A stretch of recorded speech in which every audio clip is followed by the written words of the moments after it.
சிவகார்த்திகேயன் அவர்கள் பார்த்தீங்கன்னா ரீசெண்டாக அவங்க வீட்லேயே வந்துட்டு போய் பார்த்துருந்தாங்க. நிறைய பேர் வந்து இது ஒரு நல்ல விஷயமா, ஓகே பரவாயில்ல, அன்னைக்கு போக முடியலனாலும் அடுத்தடுத்த டேட்டில் வந்து போய் பார்த்துட்டாங்க அப்படின்ற மாதிரி. ஸோ அவர் பார்த்தது. அண்ட் வந்து பாண்டியராஜன் அவர்கள் அவங்களும் போய் பார்த்துருக்காங்க, வீட்லேயே போய் பார்த்தது.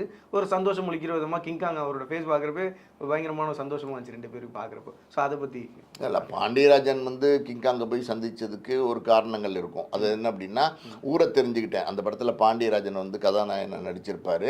கலைப்புலி சேகரன் தான் அந்த படத்தினுடைய இயக்குனர், தயாரிப்பாளர். அந்த படத்தில் தான் கிங்காங் முதல்ல அறிமுகம் ஆகிறார் சினிமாவுக்கு.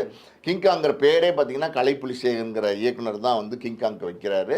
ஸோ இந்த நட்பு, இந்த தொடர்பின் காரணமாக கல்யாணத்துக்கு அந்த ஏதோ ஒரு காரணம் கல்யாணத்துக்கு வர முடியல, வீட்டுக்கு நேராக போய் பார்த்துருக்காரு, அவரை மரியாதை பண்ணியிருக்காரு. ஆனால் சிவகார்த்திகேயனை பொறுத்த வரைக்கும் பார்த்தீங்கன்னா கல்யாணத்துக்கு வந்திருந்தா ரொம்ப சந்தோஷமாக இருந்திருக்கும். இன்னொரு முக்கியமான விஷயம் என்ன சொல்கிறாங்கன்னா, சிவகார்த்திகேயன் அதாவது கிங்காங்கனுடைய மகள் அவங்க வந்து சிவகார்த்திகேயனுடைய தீவிர ரசிகை.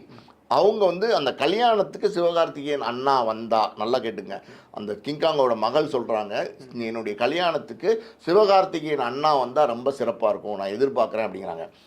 இங்கே கிங்காங்கனுடைய மகள், கிங்காங் வந்து ஒரு சினிமாவில் ஏற்கனவே இருக்கிற ஒரு நடிகர், இதெல்லாம் மீறி கிங்காங்கனுடைய மகள் வந்து சிவகார்த்திகேயனுடைய ரசிகையாக இருக்காங்க. ஸோ அதையாவது மதித்து வந்து சிவகார்த்திகேயன் நேராக வந்து இந்த கல்யாணத்தை அட்டன் பண்ணியிருக்கலாம்.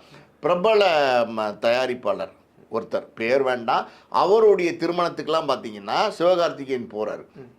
பிரபலமான பல திருமணங்களுக்கு சிவகார்த்திகேயன் போகிறாரு, எங்கெங்கேயோ போகிறார் சிவகார்த்திகேயன். இந்த கிங்காங் வீட்டு கல்யாணத்துக்கு ஒரு 5 நிமிஷம் வந்துட்டு போக முடியாதா? ஒரு ரசிகையினுடைய ஆசையை மதித்து ஒரு 5 நிமிஷம் வந்துட்டு போக முடியாதா?